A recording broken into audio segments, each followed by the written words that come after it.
BJP जब ये बात कहती है तो उसकी वजह है वो चेहरा जो अभी बैठे हुए हैं, ना तो कोई पुत्र है, ना पिता राजनीति में थे, हम हैं जो हैं।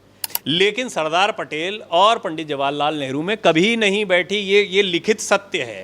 महात्मा गांधी के सबसे अच्छे सच्चे फॉलोअर्स में से एक हैं सरदार पटेल। नमस्कार, भारत एक्सप्रेस देख रहे हैं आप, आपके साथ मैं हूं उज्जवल मिश्रा। कांग्रेस का राष्ट्रीय अधिवेशन चल रहा है और ये गुजरात में है, और गुजरात महात्मा गांधी और सरदार पटेल की धरती रही है। सरदार पटेल का जिक्र आजकल बहुत हो रहा है। एक तरफ आप देखेंगे तो भारतीय जनता पार्टी जब कभी भी जिक्र करती है पुराने दौर में तो सरदार पटेल का नाम हमेशा याद किया जाता है, और उसके बाद वो न सिर्फ नाम को याद किया बल्कि उन्होंने सरदार पटेल की स्टैचू बनवाया और उसके बाद तमाम बड़े मेमोरियल सरदार पटेल के नाम से किए। वहीं दूसरी तरफ कांग्रेस का राष्ट्रीय अधिवेशन चल रहा है, तो उस अधिवेशन में भी कांग्रेस ने सरदार पटेल का जिक्र किया और अपनी विरासत के तौर पर उनको याद किया। अब सवाल सबसे बड़ा ये कि आखिर सरदार पटेल हैं किसके, बीजेपी के या कांग्रेस के? आज इसको समझने की कोशिश करेंगे। हमारे साथ हमारे consulting editor doctor Praveen Tiwari sir होंगे। सर, सबसे बड़ा सवाल, और इस सवाल का जवाब हाल फिलहाल में तो नजर आ नहीं रहा है। ऐतिहासिक पृष्ठभूमि के या इतिहास के जो महापुरुष हैं वो पूरे देश के होते हैं और सभी उन पर क्लेम करते हैं। ये वैसे ही सवाल है कि गांधी किसके हैं, ऐसे ही सरदार पटेल का कद बहुत बड़ा है। सरदार पटेल किसके और दोनों क्लेम क्यों कर रहे हैं, पहले उसको समझिए, तो फिर एक एक करके इसकी परतें समझ में आएंगी। ऐतिहासिक दृष्टिकोण से देखें तो सरदार पटेल पहले तो गुजरात की इस धरा से आते हैं। सरदार पटेल एक ऐसे जुझारू व्यक्तित्व रहे शुरुआत से ही, ऐसा नहीं कि बाद में जब वो राजनीति में आ गए उसके बाद में ये उनकी शक्ति देखने को मिली, साहस देखने को मिला। दरअसल सबसे पहले तो उन्होंने इंग्लिश मीडियम से पढ़ाई की थी और फिर वो वकालत करने के लिए गए विदेश, लंदन से ही उन्होंने पढ़ाई की, वकालत की उन्होंने, जैसे महात्मा गांधी ने की थी। महात्मा गांधी से बहुत प्रभावित, डाई हार्ड फैन जिसको कहते हैं ना, वो सरदार पटेल रहे अंतिम समय तक। मतलब महात्मा गांधी जो कह दें वो। महात्मा गांधी के सबसे अच्छे सच्चे फॉलोअर्स में से एक हैं सरदार पटेल। पहली चीज़, यानी गांधी और पटेल को अलग करके नहीं देख सकते। आप सरदार पटेल ने जब वापसी की गुजरात में तो उनको अंग्रेज़ों ने कई अवसर दिए कि आप सरकारी नौकरियां उस समय पर अंग्रेज़ों की नौकरी कर लो, मतलब फिर लाइफ सेट है। एक तो आप उस झंझट से बच जाते हो कि गुलामी के बावजूद आप एक बड़ी समृद्धशाली जीवन, कई लोगों ने अपनाया इसको। कई लोग आज भी जो हैं वो, उसका इतना पैसा था, इतनी जागीरें थी कि उनका इस्तेमाल आज भी होता है। सरदार पटेल भी ये कर सकते थे लेकिन उन्होंने ऐसा नहीं किया। उन्होंने अपनी प्रैक्टिस तो की, साथ ही साथ में उन्होंने गुजरात में ही कार्यक्रम के दौरान महात्मा गांधी को सुना। पहली बार उनका राजनीति से एनकाउंटर और एंट्रेंस ऐसे हुआ कि उन्होंने महात्मा गांधी को सुना और बड़े प्रभावित हुए वो महात्मा गांधी से, और ये प्रभाव इतना गहरा रहा कि उनके मरते दम तक वो उन पर बना रहा। वो गांधी के विचारों के प्रति पूरी तरह समर्पित थे, उनका भरोसा जागा।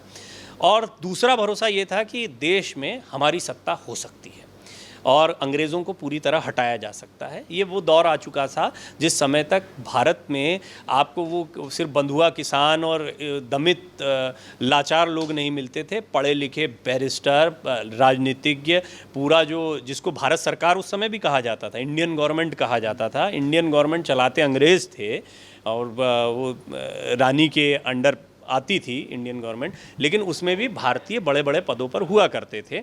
उस दौर में ये सरदार पटेल जान गए थे कि एक दौर ऐसा आ सकता है जहाँ पर पूरी तरह से हमारी ही सत्ता हो। भारत छोड़ो आंदोलन जो एक चलाया गया था, वो बात का उसमें भी बड़ी प्रमुख भूमिका सरदार पटेल की रही थी।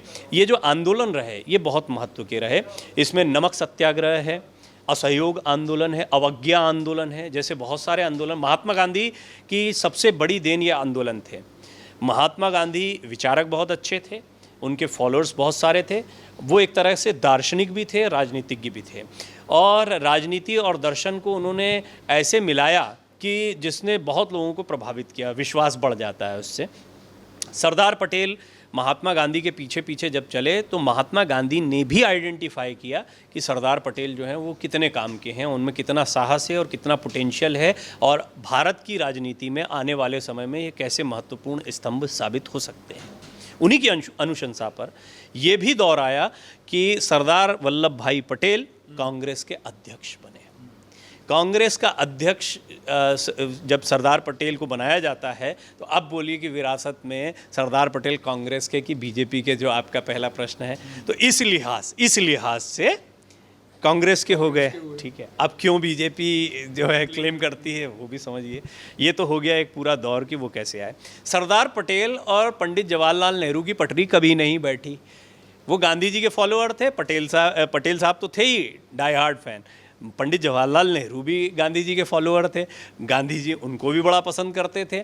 लेकिन सरदार पटेल और पंडित जवाहरलाल नेहरू में कभी नहीं बैठी। ये लिखित सत्य है। कई जगहों पर विरोध है उनका, ज़बरदस्त विरोध है बहुत सारी चीज़ों में। यहाँ तक कि ये बात सही है, बिल्कुल ऐतिहासिक तथ्य है कि जब कांग्रेस प्रेसिडेंट थे, इतने करीब थे, गांधी जी के इतने तगड़े फॉलोअर थे, तो प्रधानमंत्री बनने की बारी तो उनकी थी, फुल चांसेस थे उनके। फिर क्यों नहीं बने? तो पहला विवाद यहाँ से शुरू होता है। वो देश के पहले उप प्रधानमंत्री रहे हैं और गृह मंत्री रहे। गृह मंत्री एक बहुत महत्वपूर्ण पोस्ट जैसे आज है वैसे उस समय पर भी थी। और यही बात है कि कई प्रोविंसेस को जोड़ने का, कई रियासतों को भारत में शामिल करने का, चाहे वो हैदराबाद हो, जम्मू कश्मीर हो, इसका श्रेय जो लौह पुरुष उनको कहा जाता है वो ये उनको उसी के बाद में मिला था। तो उन्होंने देश को जोड़ा। सरदार पटेल की ये खूबी होने के बावजूद, इतनी ताकत होने के बावजूद, सिर्फ गांधी जी के कहने पर पंडित जवाहरलाल नेहरू को प्रधानमंत्री बनाया गया। ये एक पहला विरोध। अब कांग्रेस के क्यों नहीं? कांग्रेस के हैं अभी भी, लेकिन कांग्रेस के क्यों नहीं? क्योंकि फिर नेहरू जी का जो परिवार है वही आगे कांग्रेस में तब्दील हो गया। पहले कांग्रेस, आप पटेल साहब की बेटी जो हैं उनको लेकर कई पुस्तकों में जिक्र किया गया कि उनको क्या मिला। कांग्रेस सांसद रहे, उनके 2 बच्चे थे, बेटा बेटी। उनकी डिटेलिंग भी लोग चाहेंगे तो इंटरनेट पे मिल जाएगी, जितना मैंने पढ़ा समझा है। वो भी सांसद रहे हैं कांग्रेस, लेकिन बाद में उनका आपको बहुत राजनीतिक जीवन या राजनीतिक भविष्य उज्जवल नहीं दिखाई देता है, जबकि नेहरू जी के परिवार का आपको बहुत उज्जवल दिखाई देता है। किसी ऐसा नहीं है कि उस समय कांग्रेस की शुरुआत में कोई और परिवार नहीं थे। जैसे पटेल साहब का परिवार है, शास्त्री जी का परिवार है, आप जानते हैं, उनके बेटों को भी जानते हैं, हम खूब सुनते रहे, पढ़ते रहे हैं। अरे गांधी जी का अपना परिवार भी रहा है। तो जितने भी परिवार रहे हैं, इन परिवारों की स्थिति, खासतौर पर सरदार पटेल इसलिए क्योंकि वो तो विशुद्ध रूप से राजनीतिज्ञ थे, सरकार का हिस्सा थे, गृह मंत्री, उप प्रधानमंत्री थे, और उनके बच्चे भी राजनीति में आए। तो राजनीतिक रूप से क्या उनको वो तवज्जो आगे दी गई या नहीं दी गई, ये विरोध। अब यहाँ से पटेल क्यों नहीं कांग्रेस के? अगर ये वो कांग्रेस है जो कि गांधी जी के द्वारा बनाई गई या उस समय पर उनके निर्देशन में चलती थी तो ठीक है, जहाँ पर नेहरू और सरदार पटेल दोनों एक एक पलड़े में बैठे हुए हैं, बराबर की शक्ति में। कुछ हद तक सरदार पटेल उनसे ज़्यादा मजबूत दिखाई देते हैं, लेकिन इसके बावजूद जो है राजनीति होती है। पलड़ा उधर को जो है थोड़ा सा भारी हो गया, इधर को थोड़ा सा कमज़ोर हो गया। इसीलिए बीजेपी ने अब यहाँ से क्लेम करना शुरू किया। कांग्रेस के साथ ये समस्या रही भी है, व्यवहारिक समस्या। इसको भी मैं थोड़ा सा इस पर बात करना चाहूँगा। एक दौर और आया, कांग्रेस का एक ही दौर है, इसके बाद ये शुरुआती दौर, फिर नेहरू जी बन गए, नेहरू जी के बाद फिर इंदिरा जी बन गई, और फिर वो मोरारजी देसाई वगैरह, वो एक दौर छोटा सा आता है। लेकिन इंदिरा जी ने बहुत अपने आप को राजनीतिक रूप से काफ़ी विकसित किया। शुरुआत उनकी उतनी अच्छी नहीं थी जितना बाद में उन्होंने अपने आप को मजबूत बनाया। इसलिए राहुल गांधी को लेकर कई बार ये उम्मीद जताई जाती है कि उनको जब राजनीति में आने का और ज़्यादा, क्योंकि उनके पास समय है, उम्र है, अपेक्षाकृत युवा हैं वो आज के अगर नेताओं को देखा जाए तो आने वाले समय की राजनीति के लिहाज से उनमें उम्मीदें जगाई जाती हैं, रखी जाती हैं। तो इंदिरा जी ने जब सीख लिया, और जब सीख लिया तो उसके बाद में जिस किस्म की वो नेता साबित हुई, उनको दुर्गा का रूप अटल बिहारी वाजपेयी ने एक समय पर कहा था, तो इस तरह की नेता बनकर आई, प्रभावशाली नेता। राजीव गांधी की शुरुआत भी ऐसी ही हुई थी, हालांकि उनको बहुत समय नहीं मिल पाया अनफॉर्चुनेटली। बड़ा उनको पसंद किया गया। एक तो बहुत चार्मिंग थे, बहुत ही उनका सॉफ्ट स्पोकन थे, तो लोग बड़ा पसंद करते थे उनको उस समय पे। विजन भी उनको कंप्यूटर वगैरह लाना, या पायलट थे वैसे तो वो राजनीति में नहीं आना चाहते थे। संजय गांधी को बहुत ही उस समय पर माना जाता था कि वही उनके उत्तराधिकारी होंगे, बट अनफॉर्चुनेटली वो रहे नहीं। तो इस तरह से ये पूरी आपको मैं बता रहा हूँ कि कैसे कांग्रेस जो है वो धीरे धीरे गांधी परिवार के इर्द गिर्द आई। सीताराम केसरी अध्यक्ष बने, पीवी नरसिम्हा राव प्रधानमंत्री बने, ये भी एक दौर था। और इस दौर में जाकर सरदार वल्लभ भाई पटेल को 1991 में भारत रत्न दिया जाता है। इसके पहले नहीं सोचा गया, लंबा सकता है। इंदिरा जी के समय भी दिया जा सकता था, राजीव जी के समय भी दिया जा सकता था, नहीं दिया गया। खैर, समय समय की बात है। अब क्यों फिर बीजेपी के ये एक और पॉइंट है। इस दौर में नेहरू को खूब एडवर्टाइज किया गया, उनके नाम को कई जगह हाँ, बहुत सारे लोगों को भारत, ऐसा नहीं कि भारत रत्न बांटे नहीं गए। पटेल साहब के बाद के लोगों को भी भारत रत्न, मैं नहीं किसी को कोट करूंगा, छोड़िए वो तो एक लंबी कहानी हो जाएगी। लेकिन सरदार वल्लभ भाई पटेल को पीवी नरसिम्हा राव आइडेंटिफाई करते हैं। क्यों करते हैं? क्योंकि वो भी ये जताना चाहते हैं कि कांग्रेस जो है वो एक परिवार के इर्द गिर्द नहीं है। पीवी नरसिम्हा राव को आज पूछता नहीं कोई कांग्रेसी नेता से, आप पूछ लीजिएगा नरसिम्हा राव आपके नेता है नहीं है, तो देखिएगा बीजेपी इनके ऊपर भी हमेशा कमेंट करती रही है कि देखिए नरसिम्हा राव जी के साथ क्या किया गया है। नरसिम्हा राव जी को बीजेपी ज़्यादा पुश करती है, प्रमोट करती है। इसी तरीके से बहुत सारे आपको ऐसे एग्जाम्पल मिल जाएंगे। फिर एक दौर आया कि कांग्रेस के तमाम नेता इकट्ठा हुए, सोनिया जी को मनाया गया। राजीव जी की जो हत्या हुई थी श्री पेरुम्बदूर में, उसके बाद में अनफॉर्चुनेटली कांग्रेस के लिए एक बहुत डिक्लाइन का पीरियड था। हालांकि सिंपैथी वोट मिले और कांग्रेस को फ़ायदा हुआ, लेकिन एज संगठन कांग्रेस में बहुत उथल पुथल शुरू हो गई थी। उनसे बड़ी रिक्वेस्ट की गई, वो नहीं आना चाहती थी राजनीति में। बात सही है, सोनिया गांधी कभी राजनेता नहीं रहीं, वो अनिच्छा से ही आईं, लेकिन जब आईं तो बहुत प्रभावशाली तरीके से आईं। उन पर विदेशी गुड़िया होने का आरोप लगाया गया, प्रधानमंत्री बन सकती थी, नहीं बनने दिया गया। उन्होंने डॉक्टर मनमोहन सिंह को आगे किया, न सिर्फ एक बार बल्कि UPA 2 के ज़रिए दूसरी बार कार्यकाल में वो आए, और फिर वो चलती रही। फिर चिदम्बरम साहब और ये सब जितने बड़े, पूरा एक उनकी टीम अप होती गई और कई नेताओं ने उनका सपोर्ट किया, तो ये कांग्रेस की स्थिति बन गई। लेकिन कांग्रेस आ गई किसके इर्द गिर्द कि ये गांधी परिवार हमारे लिए बड़ा ज़रूरी है। बस यहीं से प्रधानमंत्री मोदी ने इस मुद्दे को पकड़ा था। गांधी परिवार, वंशवाद की राजनीति आज तक उसको पकड़ा हुआ है। यहाँ तक अभी सियासत आई है। इस सब में पटेल साहब वो एक चेहरा हैं जो ये बताते हैं कि कांग्रेस की राजनीति कैसे परिवार के इर्द गिर्द रही है। ये जितनी कहानी बताई, इसको याद दिलाने के लिए आपको सरदार पटेल को भी याद दिलाना पड़ता है। फिर नो डाउट ऐसा ही नहीं कि सिर्फ कांग्रेस पे हमला करना है इसलिए सरदार पटेल की तारीफ आपको करना। सरदार पटेल का वो व्यक्तित्व है, वो किसी पॉलिटिकल पार्टी के नहीं रह जाते। महापुरुष किसी पॉलिटिकल, जिसने देश के लिए कंट्रीब्यूट किया, वो आने वाले समय में किसी पॉलिटिकल पार्टी का नहीं रह जाता। डॉक्टर मनमोहन सिंह को कितना तवज्जो दी गई, कितना अप्रिशिएट किया गया उनके देहांत के समय पे, भारतीय जनता पार्टी की तरफ से कितनी उनके बारे में अच्छी अच्छी बातें कही गई, कितना याद किया गया उनको। अटल जी के बारे में इसी तरीके से विपक्षी पार्टियों की तरफ से हमेशा अच्छा कहा। तो राजनेताओं का एक जब दौर होता है उस समय राजनीतिक बयानबाजियां होती हैं, लेकिन एक समय बीतने, और जब पटेल साहब जितना एक लंबा समय गुजर जाए, 1950 के बाद के 60 के बाद से लेकर अभी तक का इतना लंबा समय बीत जाना, इस समय तक तो वो व्यक्ति जिसने देश में किसी भी तरह से देश को जोड़ने में कंट्रीब्यूट किया है, आदर्श स्थापित किया है, राजनीति के आदर्श स्थापित किए हैं, कई और उपलब्धियां, उनकी उपलब्धियां कोई इतनी सीमित नहीं है कि मैं आप थोड़ी देर बातचीत करें और सरदार पटेल की पूरी उपलब्धियां आ जाएंगी। तो इस लिहाज से भी अगर स्टैचू ऑफ यूनिटी उनका बनता है तो भारत के लिए एक गौरव की परंपरा है।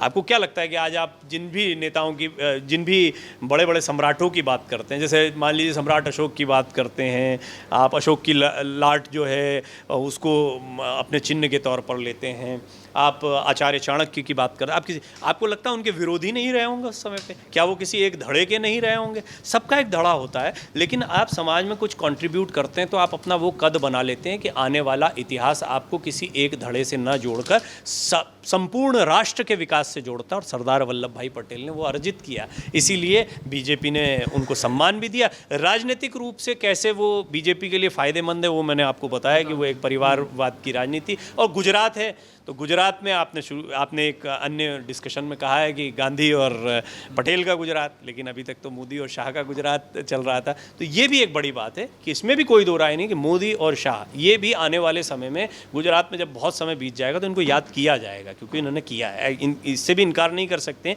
कि मोदी शाह इन्होंने गुजरात के लिए बहुत कुछ किया, देश में भी ये कर रहे हैं, और ये काम अगर स्थायी रहते हैं तो आने वाले समय में इनके कामों को भी याद किया जाएगा। लेकिन निश्चित ही आज अगर इतिहास को याद करना है तो सरदार वल्लभ भाई पटेल से अच्छा कौन सा चेहरा होगा, चाहे कांग्रेस के लिए हो चाहे बीजेपी के लिए हो। बिल्कुल। लेकिन सर, जब आप जिक्र कर रहे थे कांग्रेस के परिवारवाद का, चलते चलते मतलब मेरे मन में ये आ रहा था कि गांधी फैमिली के इर्द गिर्द पूरी पार्टी को घुमा दिया जाता है, लेकिन सबसे ज़्यादा अगर सेक्रीफाइस किया है तो इसी फैमिली ने भी किया है। एक के बाद एक पीढ़ी का चले जाना और इस तरीके से चले जाना, वो भी मुझे लगता है अपने आप आपने अच्छा सवाल पूछा ये, और मैंने आपको इसका जवाब दिया। वैसे पहले मैंने कहा कि सोनिया जी अनिच्छुक थे, वो नहीं आना चाहती थी। ये कांग्रेस के नेताओं की मजबूरी थी कि वो उसमें आए, पॉलिटिक्स में आए। बच्चे छोटे थे, वो नहीं आना चाहती थी, उन्होंने मना किया इसके बारे में। नहीं तो इमीडिएट क्या राजीव गांधी की हत्या के बाद में कोई ज़रूरत होती कि सोनिया गांधी खुद ही आ जाती पॉलिटिक्स में? वो नहीं आई थी। और जिस समय पर यूपीए 1 के पहले इनके पास गए, जब इनको मनाया गया, तब भी अनिच्छुक थी, क्योंकि राजनीति उन्होंने कहा कि ये मेरा काम नहीं है, बट वो मजबूरी थे। तो मजबूरी का मतलब ये होता है कि एक परिवार के इर्द गिर्द ये जो सियासत चल रही है, ये एक तरीके से कई बार, और ये देखिए on a serious point of view, Trinamool Congress, Samajwadi party, NCP, कोई पार्टी, ठाकरे जी की पार्टी, बाला साहब ठाकरे की पार्टी, कोई भी पार्टी ले लीजिए, किसके इर्द गिर्द है? एक परिवार के इर्द गिर्द है ना। परिवार के बाद कौन होता है? बीजेपी ने इसको अपना स्ट्रांग होल्ड बनाया है, और ये बीजेपी की बड़ी ताकत है। बीजेपी जब ये बात कहती है तो उसकी वजह है वो चेहरा जो अभी बैठे हुए हैं। ना तो कोई पुत्र है, ना पिता राजनीति में थे, हम हैं जो हैं। गृह मंत्री अमित शाह का भी यही हिसाब किताब है। कई लोग बेचारे जो इंतज़ार कर रहे थे अपनी राजनीति चमकाने का, वो भी हाशिए पर चले गए इस चक्कर में। लेकिन जो भी है, बीजेपी ने इसको अपनी ताकत बनाया, अब बीजेपी की ताकत बनी है। तो एक परिवार अगर मजबूरी कांग्रेस की बन रहा है, तो बीजेपी ने उसी को तो अपनी ताकत बनाया है, और हो सकता है इसी से फ़ायदा मिल रहा हो लगातार बीजेपी को। तो जो आप कह रहे हैं कि सेक्रीफाइस किया, सेक्रीफाइस ज़रूरी था, अच्छा काम किया, बहुत ज़रूरी है गांधी परिवार कांग्रेस, मैं सब कहता हूँ, लेकिन बीजेपी का जो नैरेटिव चल रहा है उसमें ये बात फिट नहीं बैठती ना, और लोग इसको हाथों हाथ ले रहे हैं। अब आप क्या करोगे? बिल्कुल, तो ये सब नैरेटिव है, हालांकि जनता पर अल्टीमेट सारे फैसले उसी पे जाते हैं। तो आप इस वीडियो में हमने ये समझा कि सरदार पटेल किसके हैं, कांग्रेस के, बीजेपी के। आपको क्या लगता है, आपका ओपिनियन क्या है कि आखिर सरदार पटेल किसके हैं? पटेल पॉलिटिक्स पर आपकी क्या राय है? अपनी राय हमें कमेंट बॉक्स में जरूर बताइएगा। देश और दुनिया की बाकी तमाम खबरों के लिए देखते रहिए भारत एक्सप्रेस।